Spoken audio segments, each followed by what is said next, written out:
안녕하세요. 서울대학교 윤충식입니다.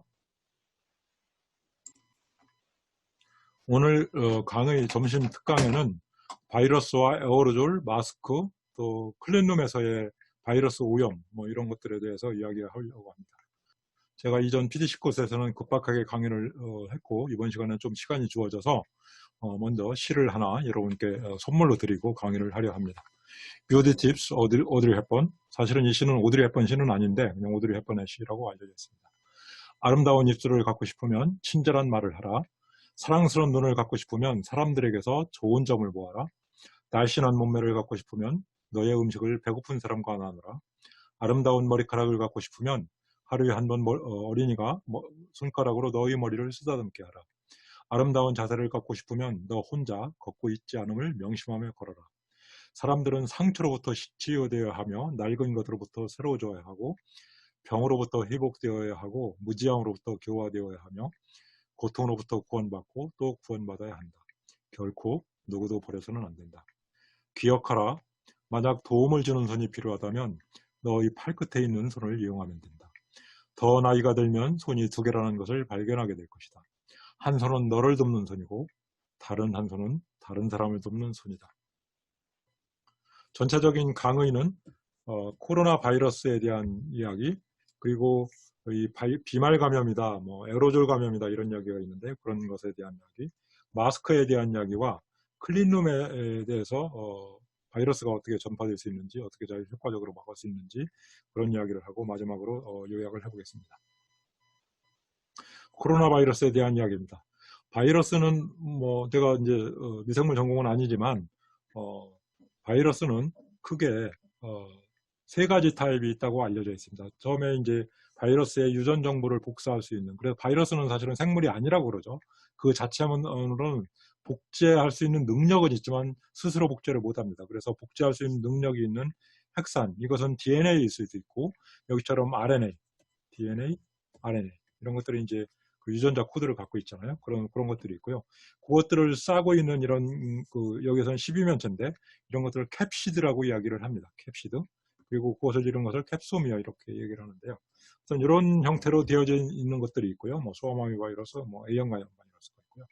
그 다음에 이런 것들을 더 싸고 있는 위피, 우리가 엔벨로프라고 하는데 위피가 있고 우리 세포에 들어가서 셀 멤브레인 안으로 침입하기 좋은 그런 것들을 우리가 스파이크, 여러분이 많이 들어봤을 거예요. 스파이크라는 것이 붙어있는 이런 형태가 있습니다. 그것을 이제 헬퍼스 바이러스, 우리 입술 부르뜨게 하는 이런 것들이 있고요.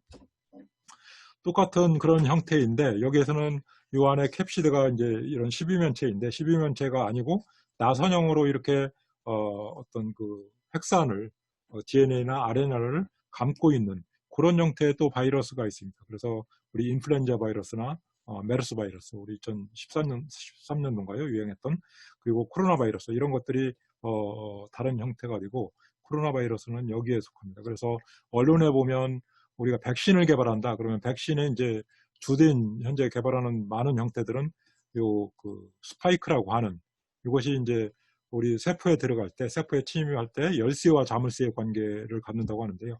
이것의 형태를 변경시켜서 못 들어가게 하는 거라든지 아니면 RNA를 변형시키다든지 이런 것들이 이제 백신의 역할이 되겠습니다. 바이러스와 세균은 여러분들이 차이를 잘 알고 있을 건데 기본적으로 바이러스는 자체 복제가 안 되죠. 그래서 우리 인체에 들어왔을 때 인체의 여러 가지 에너지를 이용해서 복제를 하는 거죠. 세균은 자체 복제를 하고 있고요.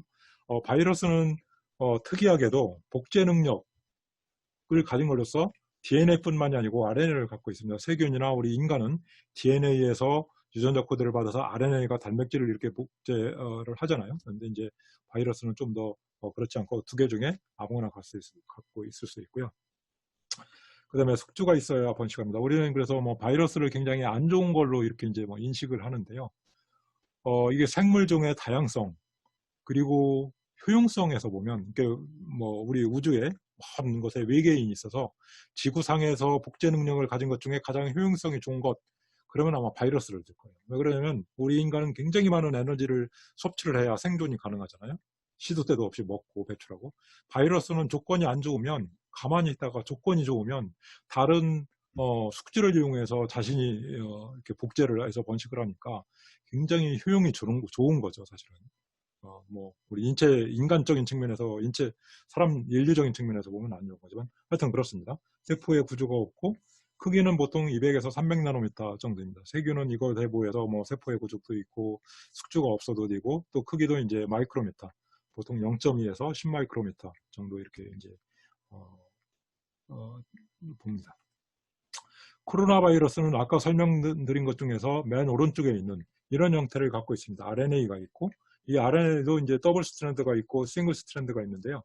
이 한 가닥으로 되어 있어서 굉장히 변형이 잘 일어납니다. 그래서 코로나 바이러스의 특징 중에 하나는 변이가 많다고 하잖아요. 그 이유는 우리 인간은 더블 스트랜드 DNA를 갖고 있어서 그 염기 서열이 사다리처럼 서로 크로싱이 되어 있죠. 그래서 돌연 변이가 일어나기는 하지만 화학물질에 의해서 또는 뭐 다른 물리적 인자에서 굉장히 그 염기 서열이 바뀌기가 힘들거든요. 얘는 싱글 스트랜드 하나이니까 굉장히 플렉서블해서 염기 서열이 잘 바뀌어서 이게 그 변이종이 많이 생기게 됩니다. 그런 것들이 이제 특징이 있고요. 뭐 아까 말씀드린 것처럼 이런 엔벨로프에 스파이크가 있고 이런 스파이크가 인체에 들어오면 침입하기 좋은 그런 형태를 갖고 있다. 뭐 그런 것들이고요. 우리가 코로나라는 의미는 이게 왕관의 뭐 코로나처럼 크라운에서 뭐 유래됐다 또는 우리 뭐 태양 빛의 뒤에 후광이 비치잖아요. 그 후광을 이제 코로나라고 하는데 뭐 그런 것에 이름에 뭐 기인됐다 이렇게 얘기를 합니다. 이것이 이제 최근에 많이 보여준 엔벨로프의 스파이크를 보여주고 있고요. 코로나 바이러스는 대부분의 바이러스는 사실은 유해하지 않습니다. 이상하죠? 우리가 세균도 얘기할 때, 박테리아도 얘기할 때 우리 영화에서 보면 좋은 놈, 나쁜 놈, 이상한 놈 뭐 이런 영화 제목이 있잖아요. 세균도 좋은 세균, 나쁜 세균, 잘 모르는 이상한 세균들이 있습니다. 바이러스도 사실은 그렇게 이야기를 하는데 보통 바이러스에 대해서는 좋은 바이러스 이야기는 많이 안 해요. 우리 세균은 뭐 비피더스균, 유산균 그래서 많이 먹자 좋은 균이다 뭐 이렇게 얘기를 하는데 그런 바이러스 연구는 세균처럼 용이하지 않아서 치명적인 질병이 일어났을 때만 뭐 그것을 우리가 연구를 합니다. 아직까지는. 그래서 주로 이제 나쁜 것만 얘기를 하고 있죠. 그 중에서도 이제 대표적인 게 사스 바이러스, 그죠? 그다음에 메르스 바이러스, 그다음에 한국에서는 2015년도네요. 그 15년도 메르스 바이러스, 그다음에 이제 2019년, 20년도에 이제 미국에서는 이제 코비드-19 우리는 코로나 바이러스 이렇게 얘기를 하는데요. 어떤 이런 것들이 있고 뭐 각각의 사망자 수 현재 오늘 날짜로 우리나라에서는 413명의 사망자와 세계적으로는 이제 100만이 넘는 그런 사망자가 나왔습니다. 코로나 바이러스는 아까 설명드린 코비드, 우리나라는 코로나19 이렇게 이야기를 하고 있고요. 이 코로나 바이러스는 사스 바이러스와 유전적인 성질이 굉장히 비슷해서 우리가 코로나 바이러스 2 이렇게 이야기를 하고 있고요. 구형을 이루고 있고 대개 크기는 100나노미터 평균이고요. 보통 우리가 80에서 130, 120나노미터 그 사이에 있다고 이야기를 합니다. 참고적으로 사스 바이러스는 120나노미터이고요. 우리 에이즈 바이러스, 휴먼 인뮨 바이러스는 120에서 170.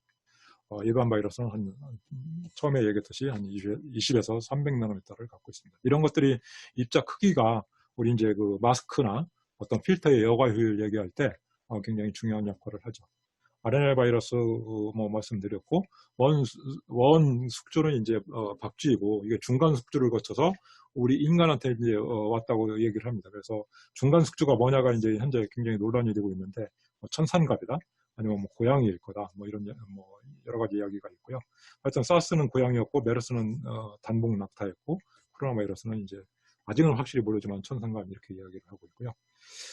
바이러스는 우리가 치명률, 치사율이 높은 것을 되게 두려워하는데 이게 진화론적인 입장에서 보면 상대방을 굉장히 죽이게 하는 것은 숙주를 죽이게 하는 것은 사실은 바이러스 입장에서는 좋지가 않죠. 그래서 대부분의 인간에게 친숙한 숙주에게 친숙한 측면으로 이게 점점 변형이 됩니다. 아마 앞으로도 그럴 거예요. 유행성 감기, 뭐 사스, 메르스는 상당히 높네요.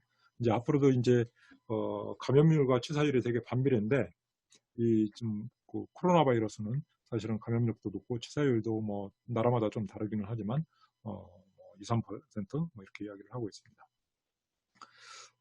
뭐 호흡기 감염은 대개 숙주 세포에 이제 그 점액 진화력이 있어야 되고 우리가 이제 코로나 바이러스는 우리 상기도에 뭐 폐부까지 가기보다는 상기도의 위쪽에 이제 주로 기생하고 있다 이렇게 이제 이야기를 하고 있고요.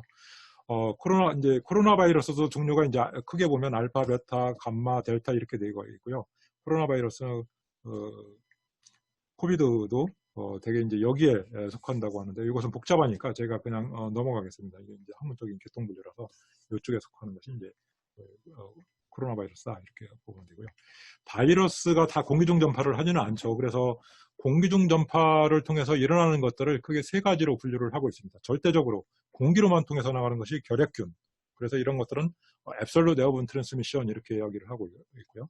그 다음에 다양한 경로로 이제 주로 되는데 그 중에서도 주로 에어로졸 형태로 가는 것을 우리가 Preferential Airborne Transmission 이렇게 이야기를 하고, 기회적인 공기 전파는 우리 그 메르스나 그때 사스나 이런 것처럼 주로 접촉 또는 다른 경로로 주로 되고, 일부 공기 중에 조건이 맞으면 되는 것을 우리가 기회적 공기 전파 또는 Opportunistic Airborne Transmission 이렇게 이야기를 하고, 이 코로나 19도 거기에 속할 거다 이렇게 이야기를 하고 있고요. 초기에는 이제 거의 공기 중 전파를 많이 사람들이 고려를 안 했죠. 특히 이제 감염병 하시는 분들이 많이 안 했다가 최근에 연구 결과가 많이 나오니까 뭐 이렇게 이야기를 하고 있습니다.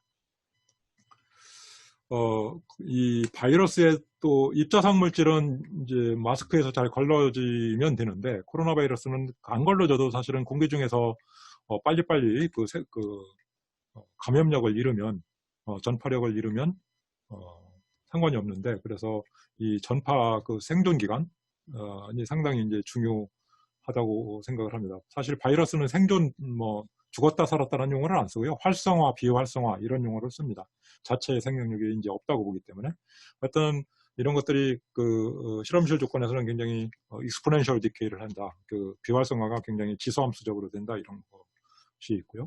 최근에 나온 3월달에 나온 굉장히 유명한 논문인데요. 이 리뷰 페이퍼에서는 이것이 공기 중에서 수시간 동안 살아 있을 수 있고, 그다음에 어떤 물질의 표면에서는 며칠 동안, 길게는 3일, 짧게는 하루 이렇게 살고 있어서 이런 것들이 어떤 특별한 환경, 병원이나 아주 밀집된 공간에서는 굉장히 대형 확산, 병원 시설의 대형 확산이나 슈퍼 스프레딩, 아주 많이 전파되는 그런 위험성을 갖고 있고, 그럼 거기에 대해서 우리가 이제 어떤 완화 조치를 취해야 된다, 저감 대책을 취해야 된다 이렇게 하고, 이 논문에서도 공기중 감염의 위험성을 사실은 강조를 하고 있습니다. 그 논문에서 나온 논문인데요. 우리가 이제 흔히 이 코로나 바이러스, 이게 코로나 바이러스고요. 이것은 이제 사스 바이러스를 그 논문에서 비교를 했는데, 이 전 슬라이드에 보면 거기서 보면 공기 중에 우리가 3시간 동안 이것이 생존할 수 있다, 활성화 조건이 된다 그러는데, 완전히 이 논문에 보면 이것이 감염력이 있는 타이트라고, 이제 바이러스는 타이트라는 용어를 쓴대요. 10의 3.5승계에서 10의 2.7, 그러니까 약 3,500개에서 270개 정도로 되는데, 270개는 더 되네요. 하여튼 10의 2.7승계 정도 되는데, 3시간 정도 걸린다. 그래서 이게 완전히 비활성화되는 건 아닙니다, 사실은. 사스 바이러스도 사실은 그 정도를 갖고 10의 4.3승계에서 10의 3.5승계로 가는데 3시간. 그리고 플라스틱에서는 72시간, 여기도 보면 3.7에서 0.6개, 스테인리스 스틸은 48시간. 그래서 그 다음에 구리의 우리 골판지에서는 24시간. 이렇기 때문에 이제 공기 중에서는 우리가 3시간 정도 생존해 있다, 이렇게 이제 보통 이야기를 하고 있는 거고요. 스테인리스 스틸에서는 이제 반감기가 5.6시간 정도 된다, 이렇게 이야기를 했고.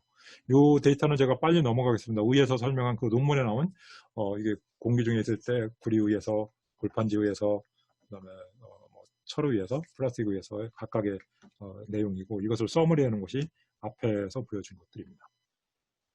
이것은 제가 2015년도 메르스 우리나라 사태가 났을 때 온습도에 관련되어서 이게 어떻게 생존할 수 있나, 그래서 그때 이제 했는데, 대개 이제 코로나 바이러스, 모든 바이러스가 대개는 이제 습도가 높으면 생존이 좋은 걸로 되어 있는데, 그때 메르스 바이러스는 굉장히 특이한 게 서늘하고 습도가 좀 낮을 때, 이게 그거거든요. 습도가 낮을 때 생존 기간이 더 길다. 온도가 높거나 습도가 높을 때보다는 생존 기간이 길다. 그래서 이것이 굉장히 많이 발표가 됐습니다. 인플루엔자 바이러스는 거의 다 영향이 없는 데 비해서 코로나 바이러스는 그런 특징을, 이게 철이나 플라스틱에서 그런 서늘하고 습도가 낮은, 우리나라는 이제 가을 겨울이 약간 그런 특징이 있다고 보면 됩니다. 자, 비말과 에어로졸에 대한 이야기를 해보려고 해요. 비말은 드랍릿 트랜스미션, 드랍릿 뉴클라이 이런 이야기는 WHO에서 나온 이야기인데 이것이 저는 굉장히 혼란을 주고 있다고 생각을 합니다. 보통 그 정의가 달라요. 우리 환경보건 하는 사람, 또 에어로졸 공학을 하는 사람과 WHO의 정의가 다른데 결론적으로 얘기하면 우리 산업보건, 환경보건 또는 에어로졸 공학에서 하는 에어로졸의 정의가 공기 중 거동을 이용할 때는 상당히 잘 맞다고 생각합니다. WHO에서는 하여튼 호흡기에서 나온 5마이크로보다 큰 에어로졸을 드랍릿이라고 얘기를 합니다. 드랍릿. 그리고 비말 핵은 재채기나 콧물 이런 것들에서 나온 드랍릿 중에서 증발되고 남은 작은 5마이크로보다 작은 것을 이야기를 하는데요. 우리는 공기 중에 떠 있는 입자상 물질을 다 에어로졸이라고 얘기를 하죠. 파티큘레이트 또는 에어로졸 이런 얘기를 하고 이것은 공기 역학적 직경으로 표시를 하고 보통 100마이크로 이하, 공기 역학적 직경이 100마이크로미터 이하를 여러분이 잘 아시다시피 이렇게 얘기를 합니다. 요 밑에 슬라이드는 뒤에 있으니까 다시 이걸 보고 설명을 하죠. 그래서 환경보건학에서는 우리가 총분진 또는 총입자상 물질은 100마이크로 이하면서 PM10, PM2.5, PM1 또는 울트라파인 또는 나노파티클 이렇게 이야기를 하죠. 우리 산업보건도 여러분이 잘 아시는 것처럼 100마이크로 이하를 이널레이션 파티클레이 매스, 그래서 흡입성 입자상 물질, 흉곽성 입자상 물질, 그다음에 호흡성 입자상 물질 이렇게 나누잖아요. 이런 것들이 공기 중 거동과 또는 인체에 들어가서 건강에 미치는 영향, 그래서 PM10이 처음에 정의됐다가 EPA에서 2.5가 이제 우리 폐포까지 잘 오니까 PM2.5를 이렇게 규제를 하고 우리나라도 이걸 따라가고 있잖아요. 우리 산업보건학도 호흡기에 다 들어올 수 있는 물질, 또 그중에서 호흡성 분진 이렇게 이제 나누잖아요. 근데 이 WHO의 5마이크로라는 것은 사실은 공기 중에 거동을 설명하는 것도 아니고 인체에 들어오는 어떤 들어와서 건강상 영향을 미친다거나 특정 부위에 데포지션하는 것을 나누는 것도 아닙니다. 그래서 이게 정의가 매우 애매합니다. 그럼에도 불구하고 WHO에서는 5마이크로 이상의 드랍릿이고 이것만이 이것이 다 근거리에 이제 될 거다 이렇게 정의하고 있는데 그렇지 않죠. 그래서 다시 한번 WHO에 보면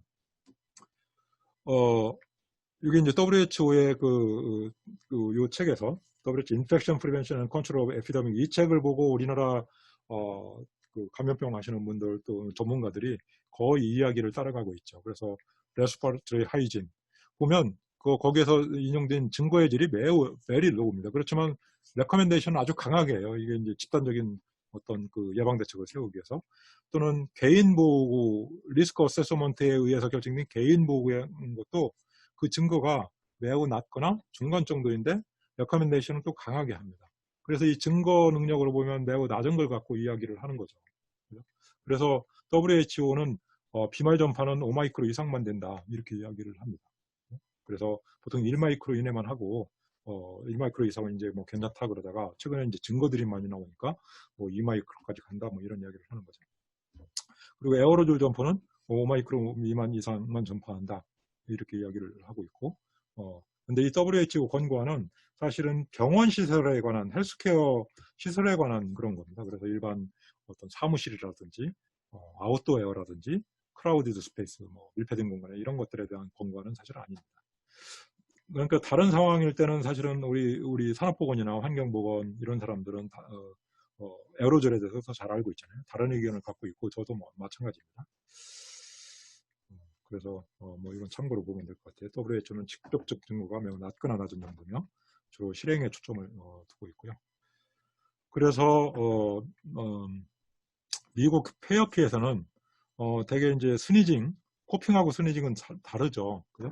스니징은 이제 주로 코를 통해서 한꺼번에 온몸을 통해서 이제 딱 크게 재채기를 하는 거고요. 코핑은 이제 주로 이제 입을 통해서 이제 나오는 건데 훨씬 더 적습니다. 이때는 이제 뭐 속도도 낮고 이렇게 되는데 자 여기서 하면 일반적으로 비말이 큰 입자, 침입자와 묻혀진 큰 비말뿐만이 아니고 작은 입자도 무수히 많이 나오게 됩니다. 그래서 가까운 데에 있는 사람은 두 가지에 다 노출되는 거죠. 에어본 드랍릿이 그 드랍릿이라는 게 아까 5마이크로 이상뿐만이 아니고 그 이하도 굉장히 많이 있습니다. 그런데 이제 과거에 연구된 입자를 측정할 때는 큰 입자를 주로 측정을 했기 때문에 작은 입자는 잘 모르는 거고요. 아주 큰 입자는 빨리 가라앉겠지만 뒤에서 이제 설명하겠지만 큰 입자 중에서 많은 것들은 가렸지만 일부는 또 드라이 돼서 작은 입자로 되고 작은 입자는 그대로 멀리 가고 그래서 멀리 있는 사람도 충분히 감염이 가능하다. 이것은 굉장히 상식적인 거죠. 그래서 뭐 접촉 감염은 이제 뭐 가까운 사람 뭐 이런 걸 떨어지면 또 이제 멀리 있는 사람들이 이제 가능할 거고요. 그렇게 이제 설명을 하면 됩니다. 이것은 뭐 여러분이 잘 아는 뭐 우리 교과서에서 많이 나오는 입자의 크기에 따른 우리 폐의 침착률이죠. 그죠? 그래서 0.3 마이크로가 이제 우리 폐에 가장 잘 침착하기 힘들다. 그래서 이제 마스크 테스트 할 때도 주로 0.3을 많이 사용하잖아요. 우리 보건용 마스크는 뭐 0.4나 0.6을 하기도 하지만 하여튼 그래서 우리 알베올라를 보면 이런 작은 입자가 이제 많이 들어오는 거죠. 작은 입자가 많이 들어오게 됩니다. 뭐 이 그림은 많이 여러분 친숙한 그림이니까 이제 넘어가게 되고요. 그 그림을 다시 그려보면 우리 알베올라 폐포 지역에는 작은 입자들이 많이 들어오고 침착률은 이런 크기에 따른 침착률을 갖고 있고 흉곽부위 트라케오 브랑키알 레저는 이런 침착률을 갖고 있는 거고 헤드 에어웨이는 아주 큰 입자와 아주 작은 입자가 이제 붙을 수 있는 거고요.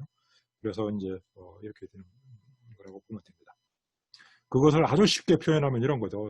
10마이크로보다 큰 것, 100에서 10자에는 주로 이제 헤드 에어웨이 리전, 그 코나 비, 우리 그 입 부분, 라링크스 부분, 인후부.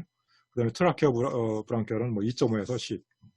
그 다음에 여기는 뭐 2.5에서 0, 작은 것들, 0.5인데 뭐 0.1이라고 해도 됩니다. 뭐 폐포 부위에 이렇게 침착이 되는 거죠. 이 그림은 제가 여러분 그 우리 산업 환기에 보면 스토크의 법칙이 나오죠. 18 뮤의 G 중력 가속도 입자 D의 제곱에 스페시픽 그래비티 파티클 마이너스 스페시픽 그래비티 에어 뭐 이런 스토크의 법칙이 있잖아요. 스토크의 법칙 입자가 떨어지는 속도 그 공식을 이용해서 0.03 뭐 스페시픽 그래비티의 뭐 D의 제곱이다 이렇게 이제 환원이 되는데 공식을 이용해서 그냥 단순히 제가 그냥 뭐 다른 조건도 뭐 변수가 많이 들어가겠지만 입자의 크기에 따라서 이것이 공기 중에 얼마큼 떠 있을 수 있는지 그러니까 침강 거꾸로 얘기하면 침강이 얼마나 빨리 되는지를 계산을 해본 겁니다. 예를 들어 보면 10마이크로 입자는 비중이 1이라고 했을 때 약 16분보다 약간 작은 뭐 15분 정도 이 정도 떠 있을 수 있을 거예요. 굉장히 오랫동안 떠 있을 수 있는 거죠. 그 다음에 뭐 100마이크로짜리는 약 한 뭐 3초 정도 떠 있었어요. 크기가 작은 1마이크로 정도는 여기 거의 뭐 하루 정도 떠 있을 수 있고 뭐 0.1마이크로짜리는 39일 정도 떠 있을 수 있는 거죠. 어마어마하게 떠 있습니다. 우리가 바이러스는 제가 아까 100 나노미터 정도 있죠. 그래서 이게 물방울에서 건조되어서 바이러스 자체만 있다고 생각을 하면 여기죠. 굉장히 오랫동안 공기 중에 떠 있을 수 있는 거죠. 물론 이제 이게 인체에 들어오면 생존력이 자기가 그 복제 능력이 있어야 되니까 아까 3시간 정도라고 했지만 하여튼 그 자체로 보면 굉장히 많이 떠 있을 수 있고 이것이 다행히 이제 물방울에 이렇게 해서 바이러스에게 침착되어 있으면 바이러스가 물방울이 크면 뭐 이런 그래프를 따라가겠지만 드라이 되면 이 자체로 있게 되면 상당히 오랫동안 떠 있을 수 있다. 또 다른 것들에 붙어 있으면 이렇게 이야기를 합니다. 실제로 그래서 우리나라에서는 굉장히 고려를 안 하고 있지만 침방울이 튀어서 큰 입자로 나간다 해도 공기 중에서 물입자가 증발되는 데는 굉장히 빠른 시간이 얼마 안 걸립니다. 예를 들면 습도가 아주 높은 예를 들어 볼게요. 여기 80% 상대 습도에서 10마이크로짜리가 공기 중에서 이렇게 떨어져서 1마이크로가 되는 데는 한 0.6초? 0.6초 내에 1마이크로까지 되는 거죠. 굉장히 빠르게. 100마이크로짜리가 10마이크로가 되는데도 사실은 그렇게 이건 좀 시간이 걸리네요. 한 뭐 5, 60초? 뭐 이 정도 걸리는 거죠.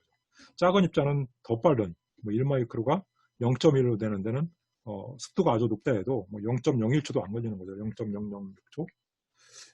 이렇게 이제 걸리는 거고, 이것은 이제 우리 침입자와 비슷한 그런 성분이 이제 0.86% 소디움 클로라이드인데 10마이크로는 이 소디움 클로라이드 때문에 아무리 작아도 이제 6까지밖에 안 된다. 2마이크로짜리밖에 안 된다. 이렇게 이야기를 하고 있습니다. 아무튼 그렇게 해서 수분의 증발이 되면 큰 입자도 작아질 수 있다. 그리고 굉장히 빨리 그게 된다. 이것이 이제 이런 거고요. 이것은 제가 연구한 우리 진호군이 며칠 2019년도에 작년도에 논문 낸 건데요. 우리 감기 환자를 대상으로 해보면 옛날 논문을 보면 입자가 이렇게 작은 입자는 측정을 안 했거든요. 측정 기기가 이제 정밀하지 못해서 우리는 이제 SNPS로 측정을 해보면 이게 로그 스케일입니다. 그래서 이 사람이 감기가 걸렸을 때나 감기가 낫고 나서도 사실은 100나노미터, 300나노미터 이하, 420나노미터 이하가 굉장히 많죠. 이게 사실은 따져보면 여기까지가 거의 99%입니다. 왜 그러냐면 이게 로그 스케일이기 때문에 이쪽이 크기가 별로 없는 거예요. 개수로 보면. 큰 입자들은.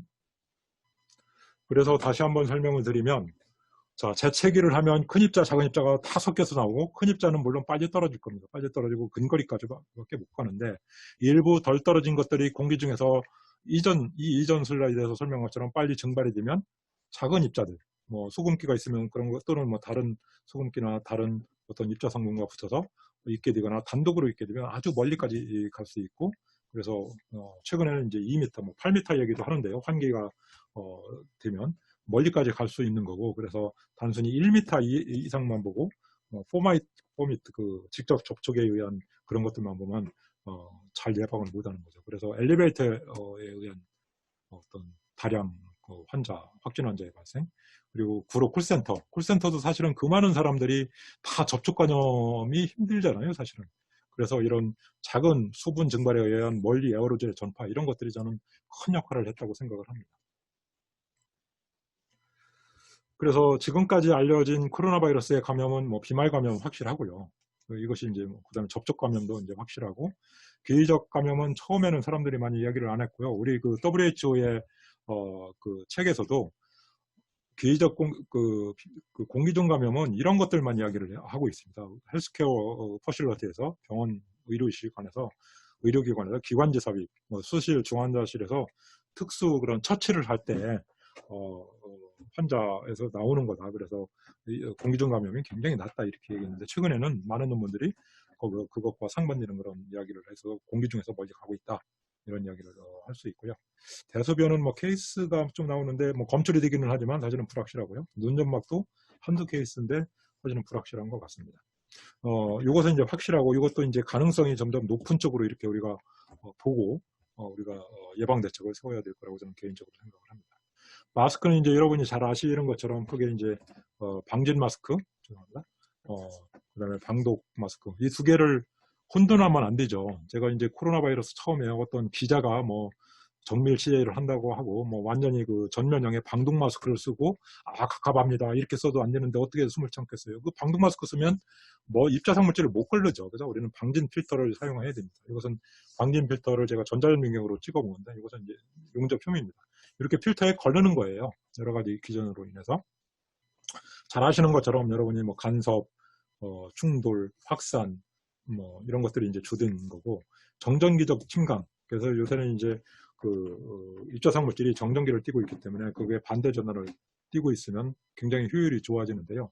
사실은 마스크에서 이 정전기적인 정전기를 이용한 그것은 한 20-30%의 여과 효율을 높여주는 역할을 하고요. 대부분은 이런 역할에 의해 필터의 고유한 물리적인 기작에 의해서 되는 거라고 생각을 하면 됩니다. 그런데 뭐 최근에 언론에서는 정전기가 뭐 굉장히 큰 것처럼 얘기하고 있는데요. 사실은 그렇지는 않다고 보면 됩니다. 이것은 이 그림은 여러분이 잘 알죠. 뭐 0.3 정도가 이제 가장 요구하기 힘든 건데 요새는 이제 이런 정전기 침강 때문에 이제 이런 용어를 씁니다. Most penetrable particulate size. 그래서 가장 투과하기 쉬운 것이 이제 뭐 0.2다, 0.1 나노미터에서 최근에 마스크는 좀 이쪽으로 이제 치우치는 경향이 있기는 합니다. 그런 건 여러분이 이제 볼 것 같고요. 이것에 대한 설명은 대부분 산업위생 하신 분들은 교과서에서 배웠기 때문에 그냥 넘어가겠습니다. 마스크는 뭐 여러 나라 있는데 그냥 주요 국가가 이제 뭐 우리나라와 제가 EU, 미국, 일본, 중국 이야기를 해보려고 합니다. 전 세계적으로 대개 마스크는 뭐 잘 아시다시피 작업자용이고 우리나라는 이제 미세먼지 때문에 일반 시민용이 개발됐죠. 그렇게 이제 돼 있고요. 우리나라는 이제 특급 1급, 2급 이렇게 돼 있고 미국은 EU는 FFP1, FFP2, 3 이렇게 되고요. 뭐 잘 아시는 것처럼 미국은 N95, 99, 100 있고 이것은 이제 우리가 소디움 클로라이드로 이용해서 고형 입자성 물질에는 N을 쓰고요. 오일, 뭐 우리 그 금속 가공류 같은 오일 타입에는 이제 resistant to oil이나 proof to oil 그래갖고 이제 R이나 P를 쓰는 거죠. 그래서 이것은 오일 타입이다. 이렇게 오일 타입에 대한 마스크다. 하면 되고요.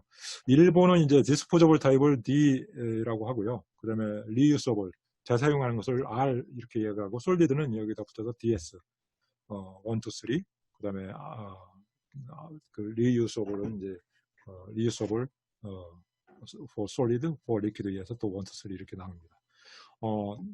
중국은 KN90, KN95, 이렇게 빠졌네요. KN100 이렇게 되어 있고요. 이것도 이제 솔리드에 대한 이야기고, 그 다음에 P는 이제 오일에 대한 오일입니다. 물론 이제 솔리드에 대한 것보다는 오일에 대한 마스크가 훨씬 더 효율이 좋습니다. 물론 이제 저항도 크고요. 그래서 사실은 여과 효율을 보면 N95보다는 R95가 훨씬 더 이제 여과 효율이 좋다고 보면 됩니다. 테스트가 더 까다롭고 흡기 저항이 더 이제 세겠죠. 이것은 이제 테스트하는 항목인데요. 우리나라와 EU는 파라핀, 일본은 도프인데, 미국은 이제 다이옵틸 프탈레이트인데요. 일본과 EU는 약간 우리나라는 거의 EU 거를 따왔는데요. 미국, 일본과 중국은 약간 어떤 것은 미국 스탠다드를 따고 어떤 것은 이쪽 스탠다드를 따고 그래서 좀 믹싱되어 있습니다. 두 나라는. 여기서 제가 자세히 나가지는 않겠고요. 뭐 똑같은 이야기인데 이제 뭐 여과 효율을 보면 각 등급에 따라서 80%, 94%, 99%, 95는 95%, 99%, 99.97% 이렇게 되어 있고 EU는 이제 우리나라랑 비슷합니다. 우리나라 갔다 왔기 때문에 이것은 이제 마스크 면체에서의 여과 효율 또는 포집 효율이고요. 누설률을 테스트를 하면 사람이 이제 그 트레드밀 운동기구에서 올라가서 달리기를 하면서 말도 해보고 그다음에 뭐 고개를 좌우로 전으로 흔들기도 여러 가지 액션을 취하면서 면체의 그런 여과 효율, 포집 효율 또는 여과 효율, 필트레이션 이피션시 뿐만이 아니고 옆으로 새는 것 뭐 이런 것들을 다양한 그런 액션을 취하면서 보는 거죠. 그래서 25%, 11%, 5% 이렇게 되어 있습니다.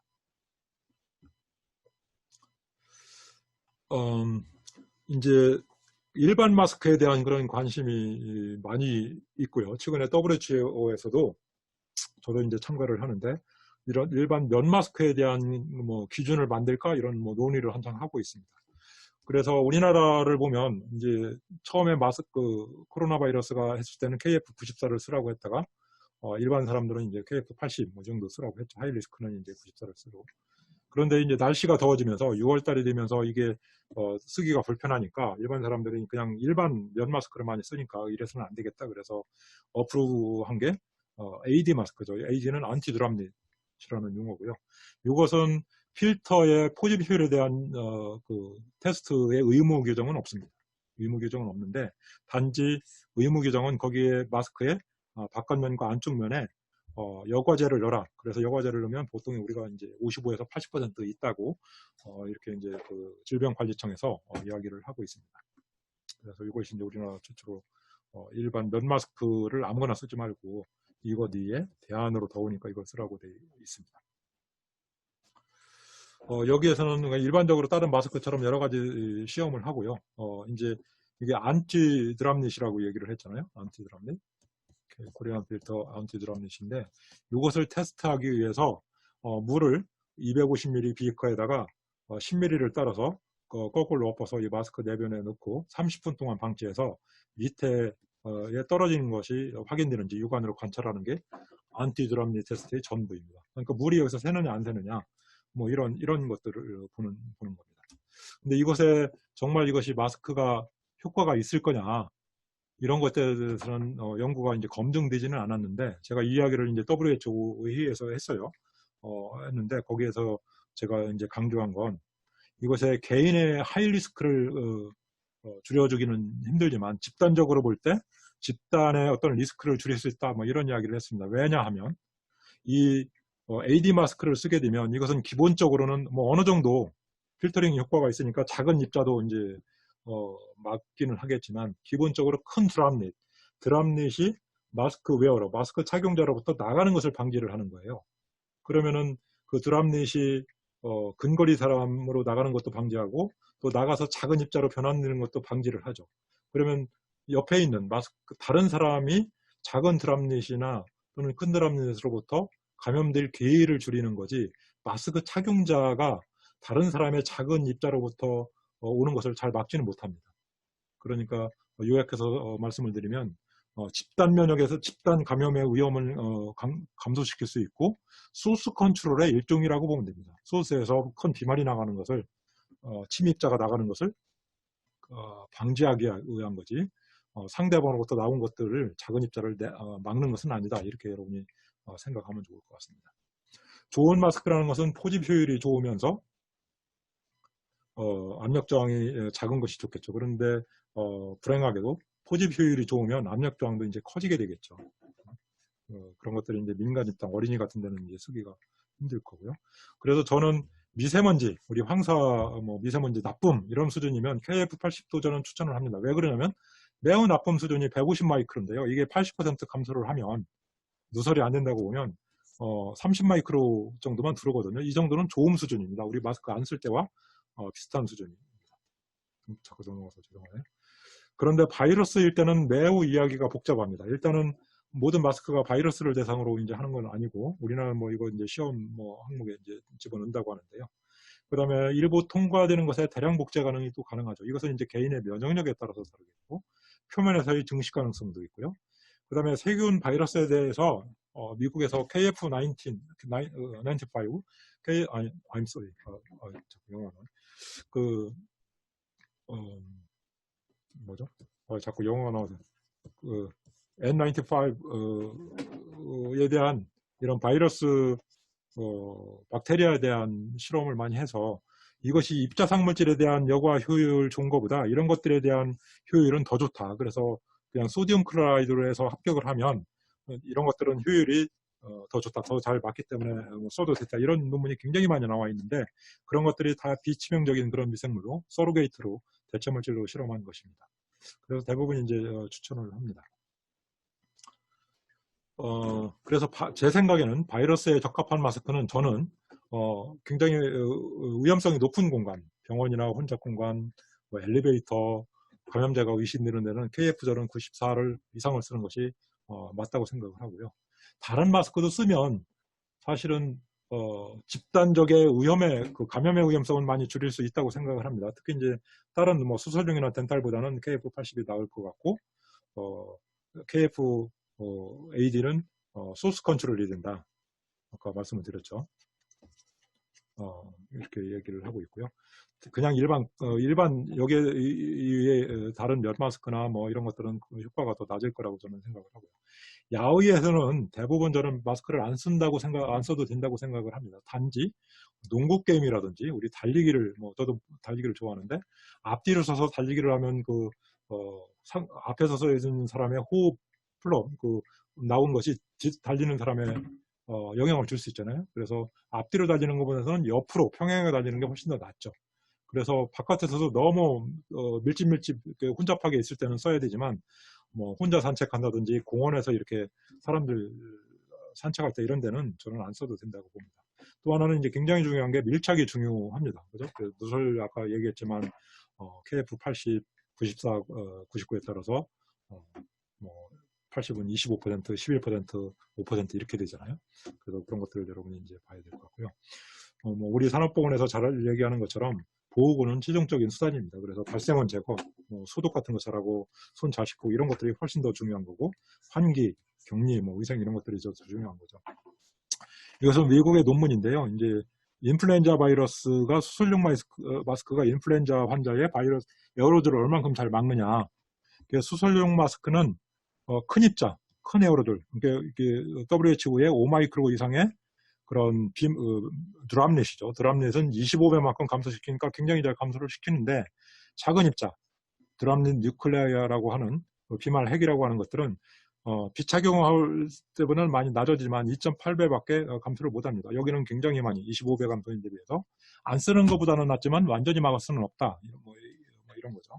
그래서 많은 논문에서는 실제로 병원에서도 이런 KF94 이상을 써야 되지, 수술용 마스크는 완전히 공기 중에 비말이 에어로졸이 많이 있다고 하면 잘 못 막을 거다, 이렇게 보고 있고요. 이것도 똑같은 건데 영국의 산업안전보건청에서 보면 FF3, 2, 1 이런 것들이 이것은 핏팩터니까 거의 옆으로 새는 것도 보는 거고, 이것은 그냥 누설률을 아니 그 포집 효율을 보는 건데요. 스니징을 했을 때 굉장히 100배 또는 뭐 한 60배 거의 뭐 6배, 60배, 100배 뭐 이렇게 감소를 하지만 수술용 마스크를 썼을 때는 한 6배 정도, 6배 정도밖에 감소를 못한다. 그러니까 훨씬 더 공기 중에 에어로졸을 감소시키는 그런 능력이 떨어지는 거죠.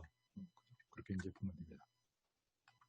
이것은 제가 엊그제 우리 연구실에서 우리 학생이 논문 초독하면서 발표한 그런 최근에 나온 논문인데요. 최근에 나온 논문인데 20년도에 보면 트랜스미션 루트에 보면 자 컨택 병원에서 여러 가지 조치 뭐 손위생도 잘하고 이렇게 모자도 쓰고 뭐 가운도 잘 입고 했을 때 그런 헬스케어 워커가 의료진이 컨택에서 실제로 그 인펙션 될 수 있는 확률은 2.8%, 뭐 범위는 굉장히 높지만 이런 거고요. 드랍릿은 30%고 이널레이션 흡입에 의한 것은 68%에 해당된다. 그래서 굉장히 그 위생 방역 조치를 잘하고 했을 때 사실은 마스크 그 이널레이션의 리스크가 크다는 것을 의미하고 보여주고 있고, 이 옆에 그림은 같은 논문에서 이것은 여러 가지 위생적인 조치를 많이 하고 마스크를 안 썼을 때 이제 호흡기를 통해서 들어오는 그 입자성 물질의 가능성은 100%이죠. 마스크를 안 썼으니까. 그런데 다 들어온다고 감염되는 건 아니잖아요. 감염의 가능성은 32%입니다. 32%고 뭐 범위는 있지만 수술용 마스크를 썼을 때는 그것에 인체에 들어올 수 있는 확률이 25에서 50%고 50%일 때는 실제로 감염될 수 있는 확률이 23%고 25%는 18%. 이제 95. 그러니까 우리나라 이게 이제 뭐 KF94와 비슷하다고 보면 이거 썼을 때는 5에서 10%만 들어오는데 되게 10%일 때는 14%의 감염률. 이제 5%만 들어온다고 치면 1.2%니까 1.2%의 감염률이니까 굉장히 낮아진 거죠. 그래서 이 논문 이외에 뭐 조금 다른 논문도 있기는 합니다. 최근의 논문을 보면 이렇게 해서 우리가 왜 좋은 마스크를 써야 되는지 위험한 시설에서 밀집된 공간에서 극명하게 잘 볼 수 있습니다. 그래서 제 생각에는 다 설명을 한 내용입니다. 우리가 여기를 쓰면 비말 및 에어로졸 감염을 방지하는 거고, 여기를 쓰면 비말만 감염을 방지하는 게 주된 입장이다, 이렇게 보면 될 것 같습니다. 그런데 앞에서 설명했지만 누설률이 굉장히 차이가 납니다. 제가 우리 실험실에서 연구해 본 결과에 의하면 KF94도요, 사실은 포집 여과 효율을 해보면 98% 이상이 상당히 많이 있습니다. 그때 우리 이제 실험한 제품 중에서 98% 이상인 제품을 갖고 누설률을 봤더니 2에서 25%로 굉장히 다양해요. 그래서 마스크를 잘 착용하는 것이 상당히 중요하다, 이렇게 생각을 합니다. 이것도 이제 다른 논문에서 제가 한 건데, 자, 수술용 논문에서 수술용 마스크와 N95를 밀착이 양호할 때 인체에 들어오는 걸 막는 것을 봤더니 95%, 거의 뭐 99.6%를 이렇게 이제 여과를 했습니다. 밀착이 불량하면 굉장히 떨어지는 거죠. 이 자체의 성능은 좋지만 실제로 인체에 들어오는 것을 막는 것이 56%, 66%밖에 안 된다. 그래서 마스크를 착용할 때 옆면을 굉장히 꼭꼭 눌러주는 것이 필요하다, 이렇게 생각을 합니다. 이것은 뭐 우리 산업위생의 개선 대책에 그래서 제가 이런 코로나 바이러스도 한번 대입을 해보았습니다. 그래서 자체 유해인을 제거하는 것, 그래서 뭐 소독을 잘하는 것, 뭐 이런 것들이 필요하고요. 뭐 대체는 사실은 힘들 것 같고, 그다음에 공학적인 개선, 격리, 환기 굉장히 중요하죠. 그래서 이런 것들을 잘 하고, 뭐 이제 행정적인 대책은 이제 굳이 붙이자면 뭐 소셜 디스턴싱 뭐 이런 것들이 되겠네요. 그다음에 개인 보호는 최종적인 그런 수단이다. 그래서 이쪽을 더 신경을 많이 쓰고 또 뭐 이쪽도 뭐 중요하게 좋을 것 같습니다. 클린룸에서 바이러스 전파 가능성은 저는 굉장히 낮다고 봅니다. 일단은 클린룸은 헤파 필터나 울파 필터는 훨씬 더 효과가 좋은 건데요. 그런 필터를 써서 1차 여과가 되고, 이런 헤파 필터나 울파 필터는 우리 마스크에 뭐 KF94나 KF80보다는 훨씬 더 좋은 여과 성능을 갖고 있죠. 그다음에 라미나 필러로 이게 밑으로 흘러가니까 공간의 확산을 굉장히 억제하는, 일반 다른 공간에 비해서 그런 특성을 갖고 있고요. 또 수많은 공기 휘스로 인해서 공간 확산이 배제되고 필터에서 이제 자주 걸러지는 그런 효과도 있고, 외부 공기가 들어오는 효과도 있습니다. 그 다음에 방호 복장은 큰 비말 중에서도 이제 큰 거, 그 다음에 접촉, 이게 이제 접촉 감염이 심하잖아요. 근데 뭐 이런 것들을 또 잘 막을 수 있죠. 그렇지만 이제 클린룸에서 일반적으로 오퍼레이터나 또는 뭐 PM 작업자가 평상시 쓰는 그런 얇은 것은 별로 효과는 없습니다. 이 자체는 크게 효과는 없고요. 그 다음에 이제 세정제로 우리가 알코올 같은 거 쓰면 이 알코올 자체가 표면에 묻어 있는 이런 바이러스 사멸 효과가 굉장히 우수하거든요. 그래서 이런 것들도 도움이 될 거고, 과거에 비해서 이제 작업자 수가 굉장히 적습니다. 그래서 뭐 RS 근무를 하기도 하고, 그다음에 엔지니어 호흡보호는 이제 해당 없이 송기 마스크 같은 것을 쓰기 때문에 뭐 이런 마스크를 쓸 때는 굉장히 또 위험성이 떨어지고 있고, 수막룸에서 또 굉장히 개인위생을 철저히 하잖아요. 손 씻기도 하고, 또 출입 전 완전히 이제 복장을 완전히 새로 갈아입게 되는데, 그렇게 되면 이제 여러 가지 접촉 감염의 위험성이 낮습니다. 그래서 사실은 이런 것들이 이제 이론적으로 보면 굉장히 전파 가능성이 낮은데, 이것에 대한 증거는 사실은 없습니다. 다행히 이제 현재까지 제가 알기로는 클린룸에서 이런 그 바이러스 감염자가 나온 것 같지는 않아요. 그래서 뭐 연구 자료는 없지만 이렇게 하고 있고, 미국에서도 일부 자료를 보니까 클린룸에서는 안전하다 뭐 이런 이야기를 하고 있는 것 같습니다. 이것은 굉장히 오래된 이거 옛날에 68년도에 성면 헤파 필터를 사용했나 봐요. 그때는 성면의 위해성이 안 알려져서 했더니 이콜라이 바이러스, T 파지를 이용해서, 이거 뭐 다른 바이러스인데요. 라미나 플로우가 0.5m/s 되는 데서 99.996% 걸러주더라. 뭐 이런 연구가 있었고요. 그 다음에 69년도에 이제 아이아 저널에 나온 걸 보면 이런 그 바이러스와 세균, 바실러스 서브스틸리스를 해보고 세균은 거의 투과를 못했고, 이건 파지는 바이러스인데, 그 T1 파지, 이콜라이 파지인데요. 이것도 보면 뭐 0.000995% 투과니까 거의 다 걸러진다고 보면 되죠. 그래서 굉장히 많이 라미나 플로우에서는 이것이 잘 걸러진다. 뭐 이런 논문이 있고요. 나사에서도 항공연구실에서 이런 그 클린룸에서 공기 중 세균 실험을 했습니다. 클린룸에서 똑같이 이런 공기 하방 기류가 있는 데서 워크벤치에서 실험을 했는데요. 여기에서 보면 이제 먼지 입자, 이것은 이제 먼지 입자고요. 이것은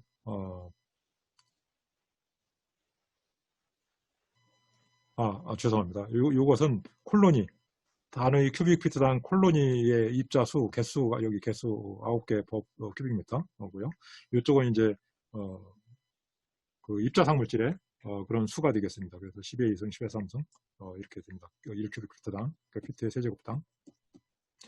보면은 이제 필터를 오프했을 때, 그러니까 헤파 필터를 해서 사용하지 않을 때는 농도가 9개 정도 있다가 필터를 하면 굉장히 떨어지죠. 먼지 농도도 떨어지고, 그다음에 먼지 농도도 떨어지고, 이런 그 세균도 굉장히 떨어지고, 그다음에 또 필터를 업하면 농도가 올라갔다가 필터를 언하니까 또 떨어지고, 그래서 헤파 필터가 사실은 가동되면 굉장히 미생물과 먼지가 급격히 감소하더라. 뭐 이런 것들을 보여주고 있습니다. 그런 이제 논문, 뭐 여러 가지 논문을 제가 쭉 리뷰를 해봤는데, 그래서 일반적으로 헤파 필터가 바이러스나 세균에 의해서 굉장히 좋은 효과를 갖고 있다. 이렇게 이제 뭐 얘기를 하고 있습니다. 이것도 다 설명을 드린 건데요. 헤파 필터는 여과가 이제 뭐 굉장히 좋고, 뭐 0.3마이크로, 전통적인 여과 이론에서 0.3마이크로가 이제 99.97%고, 올파 필터는 훨씬 더 좋은 거죠. 0.1마이크로의 크기를 99.995% 이렇게 성능이 좋다. 그다음에 이제 헤파 필터가 사용되는 것은 우리 반도체의 클린룸 또는 뭐 디스플레이 사업장의 클린룸뿐만 아니고 수술실, 격리실, 그다음에 제약회사의 클린룸, 그다음에 바이오세이프티 캐비넷도 이런 헤파 필터를 쓰고 있어서 이런 것들을 쓰는 이유가 이런 것들을 잘 걸러주는 것이 입증되어 있기 때문입니다. 그래서 전자산업의 클린룸도 이라고 충분히 추정을 할 수 있고요. 이 그림도 보면 실험 자료인데요. 헤파 필터가 이제 완전히 걸러주지는 못한데, 이것은 여러 가지 세균이나 바이러스에 대한 그런 크기입니다. 보면, 예를 들면, 코로나 바이러스는 크기가, 여기 0.11 마이크로미터, 그러니까 110 마이크로미터, 우리가 아까 100 나노미터 정도 된다고 했으니까 여기고요. 실험을 해봤을 때 투과되는 것이 100만 개, 100만 개 타이터 중에 몇 개가 투과되느냐 보면 한 100개 미만이죠. 한 뭐 3, 40개? 그러니까 ppm으로 따지면 뭐 한 3, 40ppm 이 정도만 이제 투과가 되는 거죠. 아까 뭐 퍼센트 얘기했잖아요. 우리 1%는 10,000 ppm이니까 훨씬 더 적은 거다 이렇게 생각을 하고 있고요. 크기가 큰 것들도 사실은 400개 정도만 100만 개 중에서 하니까 이런 뭐 바이러스나 세균이나 스포, 그램 음성균의 포자 이런 것들도 잘 포집할 수 있다, 여과할 수 있다 이런 것들이 되고요. 네, 그래서 전반적으로 요약을 해보면 코로나19 바이러스는 전염력이 강하고 치사율은 이제 주로 낮고 기저질환자가 주로 발생하고 있고요. 유행은 상당 기간 저는 지속될 거라고 생각을 합니다. 많은 사람들이 그렇게 또 예측을 하고 있고요. 주로 이제 비말과 직접 접촉이 이제 큰 문제라서 우리가 산업보건학적인 그런 개선 대책에서 보면 제거, 그러니까 소독, 뭐 이런 것들이 굉장히 중요하죠. 그다음에 격리, 뭐 소셜 디스턴싱, 그다음에 공기 중 전파를 무시할 수 없다. 특히 실내 공간에서 실외 공간은 사실은 실외 공간은 많은 오염물질에 굉장히 좋은 버퍼입니다. 금방 확산에 의해서 많이 되기 때문에 아주 특수한 경우를 제외하고는 실외 공간의 저는 위험성은 낮다고 생각을 합니다. 실내 공간이 이제 환기가 안 되고 그러면 이제 문제고요. 에어로졸 공학에서는 100나노미터 이하를 공기 중 입자로 보면서 비말도 공기 중에서 빠르게 에어로졸화 될 수 있고 이런 것들은 많이 떠 있을 수 있다. 네, 클린룸에서 이제 바이러스는 상당히 전파 이유가 전염력이 낮을 거다. 뭐 아까 설명했듯이 뭐 라미나플로, 헤파 필터, 공기 교환 횟수, 뭐 복장 착용 뭐 이런 것들, 그다음에 수막룸의 의생 뭐 이런 것들이 있고요. 뭐 그 전에 많은 연구에서 그런 뭐 실험적인 연구를 했습니다. 그래서 만약에 혹시 클린룸에서 확진자가 발생된다고 하면 이와 같은 방어 전략으로 인해서 전반적인 폐쇄보다는 단계별 뭐 대응 전략을 세워야 될 것 같고요. 그러함에도 불구하고 이제 직접적인 결과가 없으니까 사전적 예방 전략은 이제 필요하다고 생각을 합니다. 네, 여기까지 강의를 하고 여기는 시인데요. 여러분이 읽어보는 걸로 하고 제 강의는 여기에서 마치겠습니다. 장시간 동안 제 강의를 들어주셔서 고맙습니다. 또한 여러분들이 근무하면서 좀 더 나은 정보를 갖고 본인 생활도 하고 또 여러분 주위에 있는 또 여러분이 하는 그런 사업장에 도움이 되기를 바랍니다. 감사합니다.